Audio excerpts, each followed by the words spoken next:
Falam, por exemplo, do banquete em Mateus, no livro de Mateus, que Jesus fala, né, que aqueles que vierem do Oriente e do Ocidente se sentarão na mesa com Abraão, Isaac e Jacó, mas os filhos do reino serão lançados à escuridão. Por que você nunca soube disso? Sabe do que Jesus está falando? Do banquete que os judeus dizem que vai ter na era do Mashiach deles, e que os cristãos ficarão de fora do banquete, só assistindo. Está no Talmud. Por que nenhum pastor te fala essas coisas? Olha que questionamento interessantíssimo.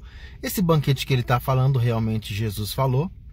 E muitos cristãos ficarão de fora, como também muitos judeus. É a ceia das bodas do Cordeiro.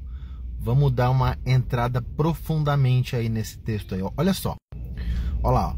Mateus 8:11. Mas eu vos digo que muitos virão do Oriente e do Ocidente. Lembrando que Jesus estava conversando aqui, né, com os judeus. E assentar-se-ão à mesa com Abraão, Isaac e Jacó no reino milenar, tá bom? Então, com isso aqui, Jesus está dizendo que as bodas do Cordeiro não é somente para a igreja. Você percebe? Porque na ceia das bodas do Cordeiro vai estar Abraão, Isaac e Jacó. No Monte da Transfiguração, nós vimos ali também Moisés e Elias conversando com Jesus. E vieram do céu, certo? Então, muitos, segundo o que Jesus está dizendo aqui, o banquete das bodas do Cordeiro não é só para os cristãos, vai ter judeus. Mas olha aqui, ó, o versículo 12. E os filhos do reino serão lançados nas trevas exteriores. Ali haverá pranto e ranger de dentes. Vamos lá. Então, primeiro, quando ele diz que muitos vão vir, Jesus estava dizendo ali para os judeus, né, que aquele evangelho que ele estava pregando seria pregado a todo mundo, e muitas pessoas do mundo inteiro iam se converter e iam vir para o reino e iam se sentar nessa mesa. Ele não está falando das nações, Jesus está falando dos convertidos, porque as bodas do Cordeiro é só para a noiva e os vencedores, tá? Mas quando ele fala aqui, ó, e os filhos do reino serão lançados nas trevas exteriores, o que isso quer dizer? Quer dizer que aqueles que não são vencedores, quando você pega ali as cartas das 7 igrejas, né, o apóstolo João dá ali, aquele que vencer, né, assentar-se-á comigo no meu trono, aquele que vencer jamais sofrerá o dano da segunda morte. Todos os vencedores ali são os vencedores. Se você pegar o que ele disse que tem que ser feito para que você vença, tá tudo ali, né? Aquele que produz boas obras, aquele que renuncia ao mundo, aquele que vence a tentação, aquele que vence ali o dia mau, né, que é o dia da tentação, né, da grande tribulação, né? Esse também vai se assentar na mesa do Cordeiro. Mas eu vou trazer uns textos aqui, vamos dar uma olhadinha. Olha lá, na ceia, né, na Santa Ceia com os 12 apóstolos, Jesus deixou uma coisinha aqui, ó. E chegada a hora, pôs-se à mesa e com ele os 12 apóstolos e disse-lhes: desejei muito comer convosco esta Páscoa, antes que padeça, porque eu vos digo que não a comerei mais, até que ela se cumpra no reino de Deus. Quer dizer, Jesus só vai ter agora uma ceia quando ele voltar nas bodas do Cordeiro, né? E quando vai acontecer essa ceia, né? É na segunda vinda do Senhor Jesus, quando ele vem nas nuvens, né? Ante a 7ª trombeta ali, né? Primeiro ele fica ali parado nas nuvens, né? O segundo arrebatamento, já falei sobre isso. A igreja sobe, passa-se 30 dias, que são jogadas na terra as 7 taças da ira de Deus. Depois Jesus desce com a sua igreja, pisa o seu pé sobre o Monte das Oliveiras. Ele é fendido pelo meio, certo? O anticristo e o falso profeta é lançado no lago de fogo. Tem ali o tribunal das nações, tem o tribunal que vai dar galardão à igreja e aos cristãos. E após isso, vem aí as bodas do Cordeiro. E nessas bodas do Cordeiro é que acontece, né, o grande banquete, a grande ceia do Cordeiro, né? Então acontece ali no começo do reino milenar. Jesus já deixou claro que alguns judeus, que podemos chamar de os judeus vencedores, não é? São aqueles que foram fiéis até o fim, vão participar dessa mesa, porque Jesus disse que lá vai estar Abraão, Isaque e Jacó, certo? Ó, o versículo 7, regozijemo-nos e alegremo-nos e demos-lhe glória, porque vindas são as bodas do Cordeiro e já sua esposa se aprontou. Quem é a esposa de Cristo? É a igreja.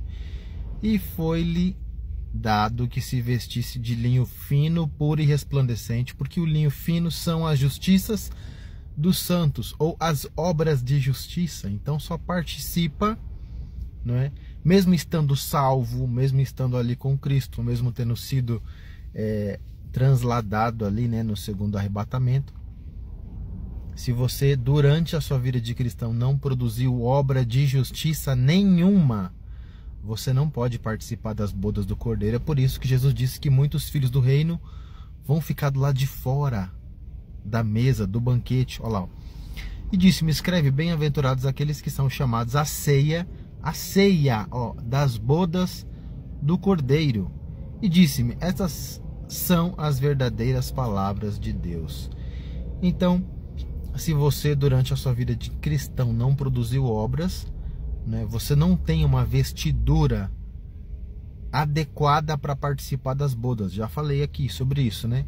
Nesta parábola que Jesus contou falando sobre um rei que casou um filho, né? É ele mesmo, né?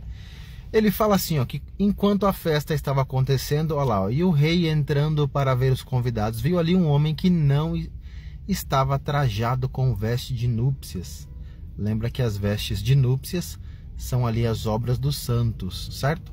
E disse-lhe, amigo, como entraste aqui não tendo veste nupcial? E ele emudeceu.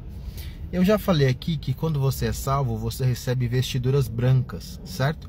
Mas o salmista Davi, quando ele faz um salmo lá falando sobre a ceia do Senhor, a ceia das bodas do Cordeiro, lá está escrito que a veste de núpcia, ela é branca e trançada com bordados de ouro. Já falei sobre isso, né?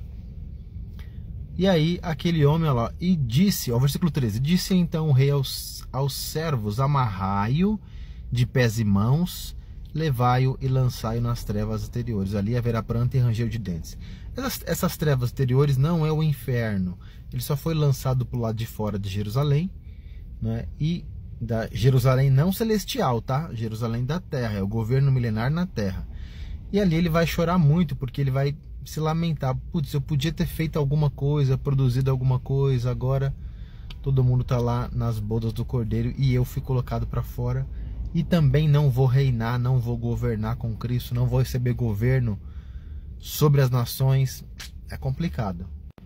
Olha esse texto como é lindo. Bem-aventurados aqueles servos, os quais, quando o Senhor vier, achar vigiando. Em verdade vos digo que se cingirá e os fará sentar à mesa, e chegando-se os servirá.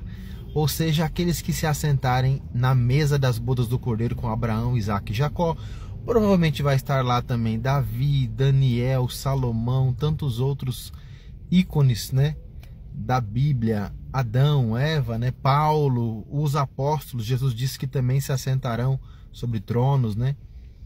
E nós seremos servidos por Jesus. Olha que coisa linda.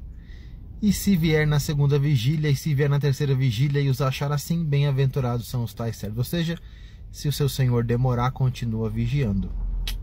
Olha esse texto também falando sobre a ceia.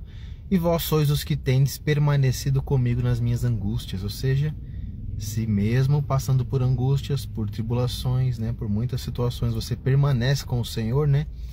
E eu vos destino o reino. Olha só, como meu Pai o destinou a mim, para que comais e bebais à minha mesa, no meu reino, e vos assenteis sobre tronos, julgando as 12 tribos de Israel, né? Jesus deixou claro aqui que os apóstolos iam julgar as tribos de Israel, mas o julgamento das nações, Jesus vai deixar com que a sua igreja julgue as nações. O apóstolo Paulo fala sobre isso, né? Que nós iremos julgar as nações, e ele fala também que nós julgaremos até os anjos, mas isso é assunto para outro vídeo, tá bom? Fica na paz.